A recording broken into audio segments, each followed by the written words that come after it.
Hi students, how are you doing at home? Okay, please take your history book and open page number 39. In our previous video, we had just initiated the coming up or invasion of Turkish rule in India and establishment of the Delhi Sultanate. And this Delhi Sultanate, once it was established, it was ruled by the slave dynasty. So we have seen that who was the founder of the slave dynasty. And all of you know that. I suppose you know that. It's not? Okay. So Qutbuddin Aibak was the founder of the slave dynasty, that is 1206 to 1290. He was the most able general, lieutenant commander and viceroy of Muhammad Ghori. After the second battle of Tarain, Ghori had put Aibak in charge of his Indian territory or Indian conquest and made this the province. Indian province was ruled by Muhammad Ghori under Qutbuddin Aibak. So the historians say that the real founder of the Turkish rule in India was Muhammad Ghori. But in the name of Muhammad Ghori, who was ruling? Qutbuddin Aibak. You should be. In Persian language, slave means Mamluk. So it's known also in Arabic, Persian or Arabic, Mamluk dynasty. It's known also the Mamluk dynasty. Now, Qutbuddin Aibak laid the foundation of Delhi Sultanate. He was the first independent Muslim ruler of northern India. Independent, that means by he himself was alone, was no partnership and all that, no binary rule and all that. So only he was the only ruler, Muslim ruler of Delhi Sultanate. Okay, this is the meaning of it. However, being a slave, see that he did not inherit from his master. He was a slave. He was serving the master. That means he was under the master. He was subject to the master, and so he is called slave. So being a slave, he had to face resistance from the nobles, and there were nobles who were coming from the high class people or royal families and some relatives. Okay, so but he was a slave, so he had to face resistance. That means internal revolt in the empire, whole of empire. He had to suppress both internal and external invasions. That means invasions from within, that is nobles.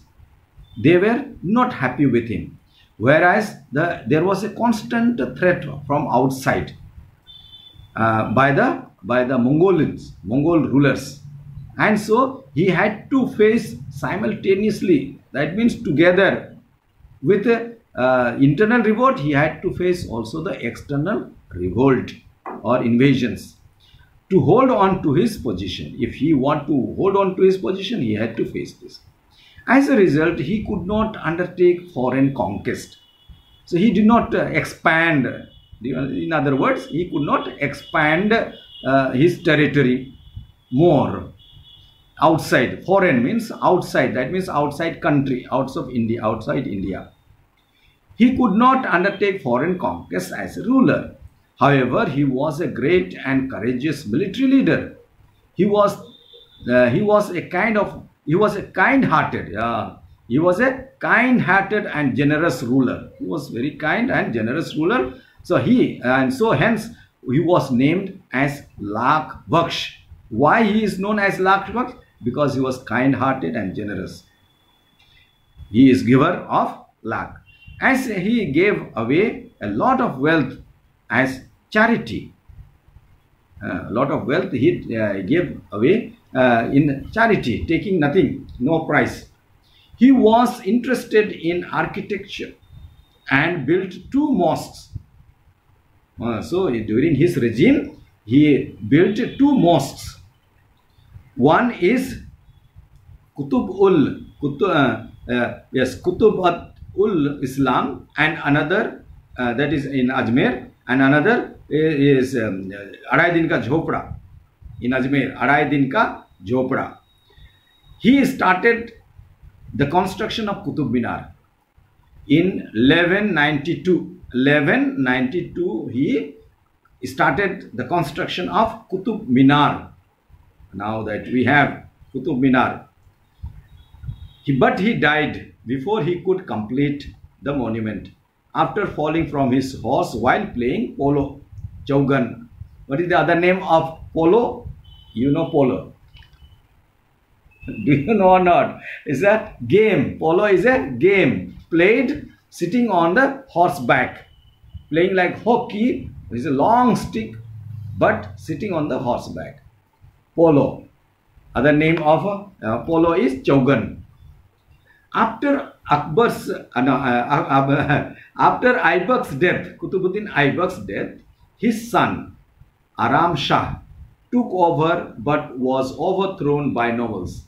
See, nobles, the slaves cannot continue, no? They cannot be the king. Slaves always slaves. So they were treated. And see, these nobles, they oppose him and then he removed him from there. Soon the throne was taken over by Shamsuddin Iltutmish. See, Qutbuddin Aibak also was a Muslim, but he was slave. He was not the master. You see. So he did not inherit the kingdom because his ability, qualification, he was given as to take over. A charge was given.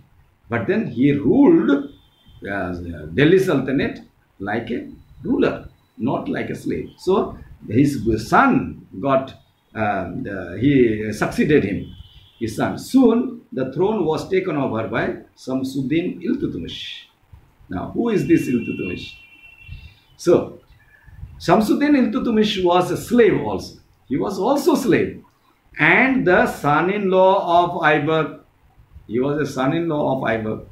He was more impressive than his Shamsuddin.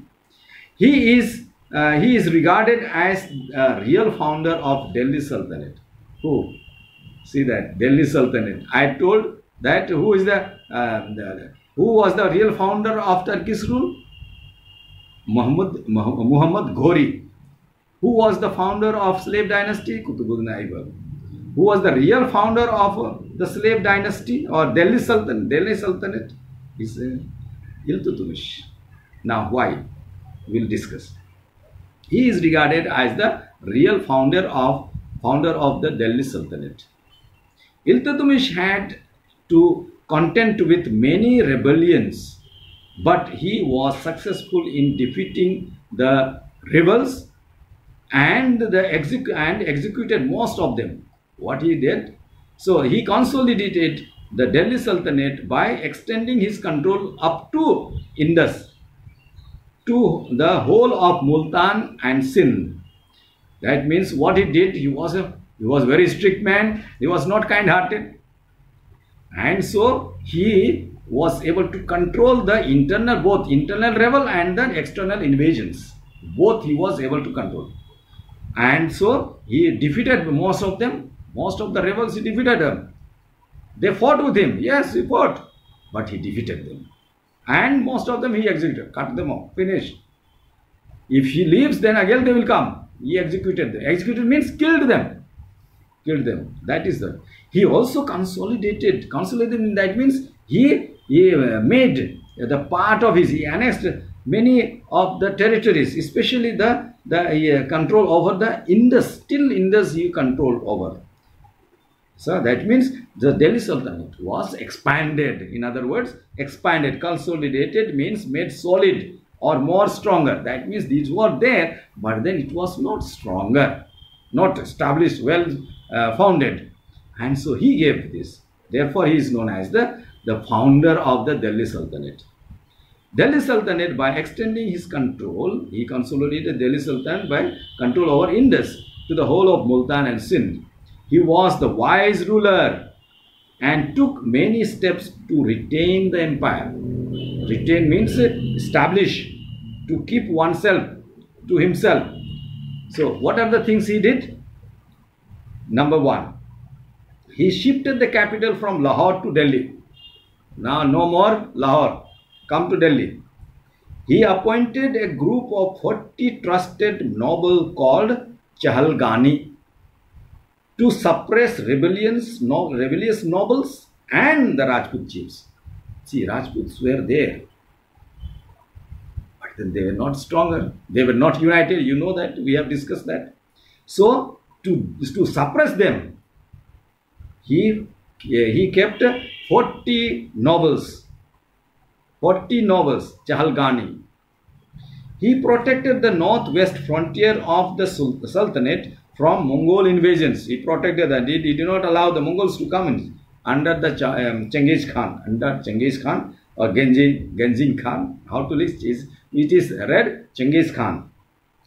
There is no Genghis. He expanded the empire up to Bengal.